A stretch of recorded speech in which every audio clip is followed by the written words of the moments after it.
Assalamualaikum, my name is ATIKAH. So our group gonna present about National Community Policy.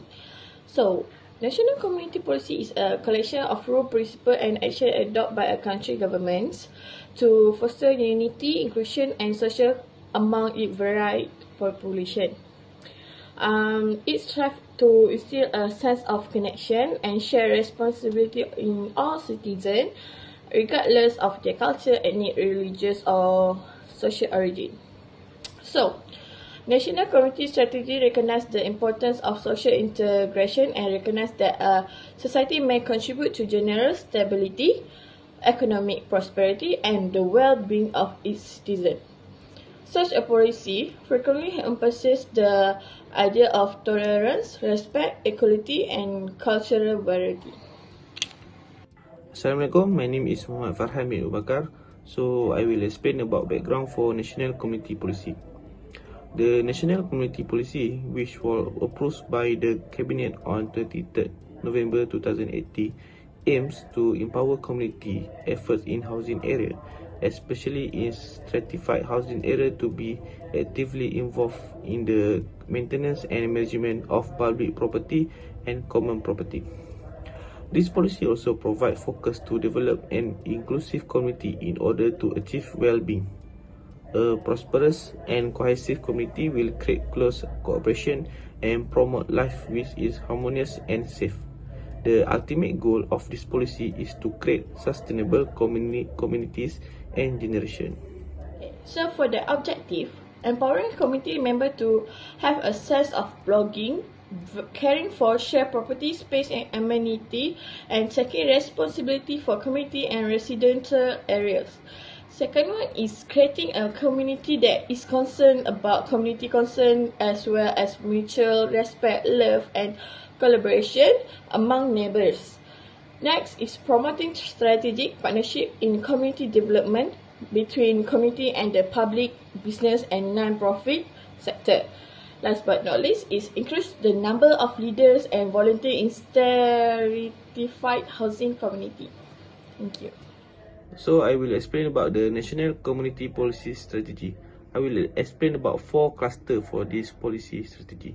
The first one is cluster 1 is infrastructure and maintenance. Strategy 1.1 encourage strategic collaboration with external party to help improve infrastructure and common property. 1.2 intensify community involvement in the management and maintenance of common property. Strategy 1.3 improving community skill in the management and maintenance of common property.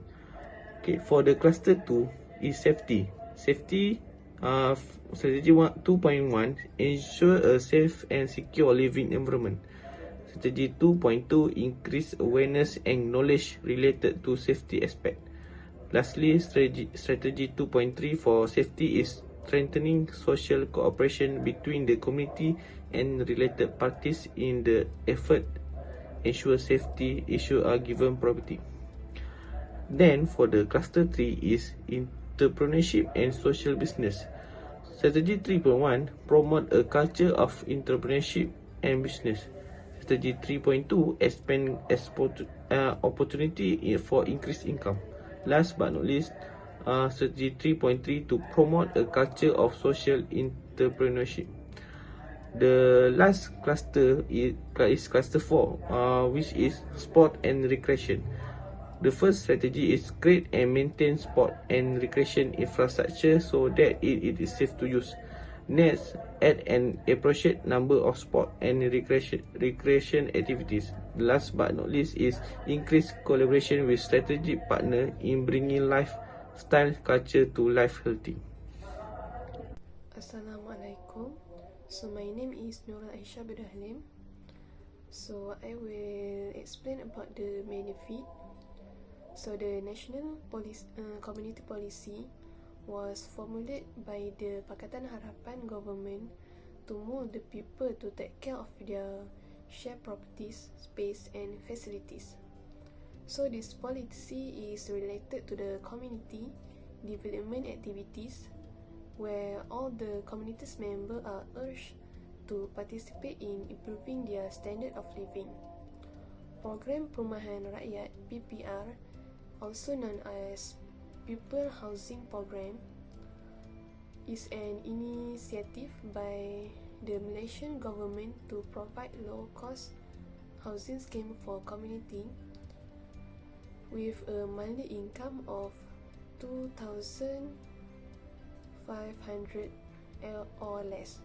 The formation of People Housing Program is main initiative by National Community Policy. The objective is to create a community living in affordable housing scheme that are proud of their living environment while setting a new benchmark for affordable homes. So this involves research into local close-knit community interpret into master planning and building layout. There are also two categories under this initiative, which are ownership and rent.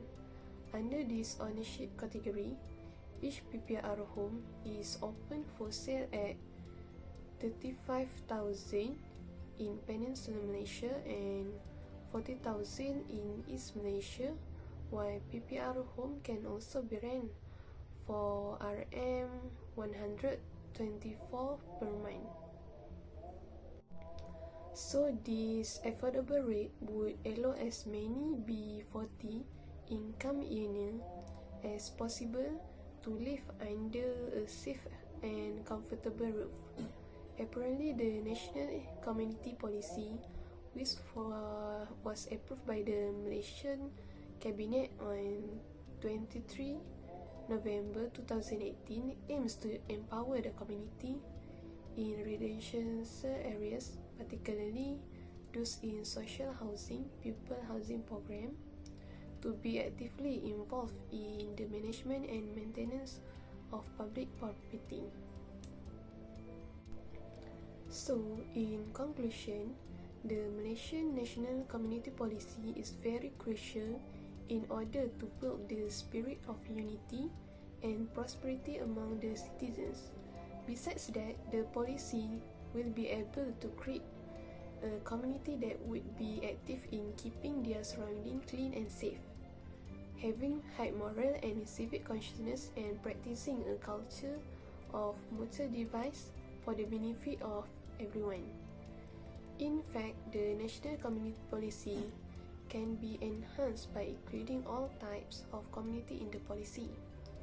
So the standard of living in both urban and rural areas need to be improved so that they can live in harmony and able to help the government to become a developed country. So beside that, the Malaysian local councillors need to always visible to the local people and disseminating information about the policy. The management of PPR also need to monitor the policy. So the management of PPR will monitor the existence of foreigner in PPR flat and take actions against those owners who subletting their house to foreigner. So this inclusion of different actors, for example in drafting of policy proposal, is deemed to yield more effective result of the basis of mutual earning.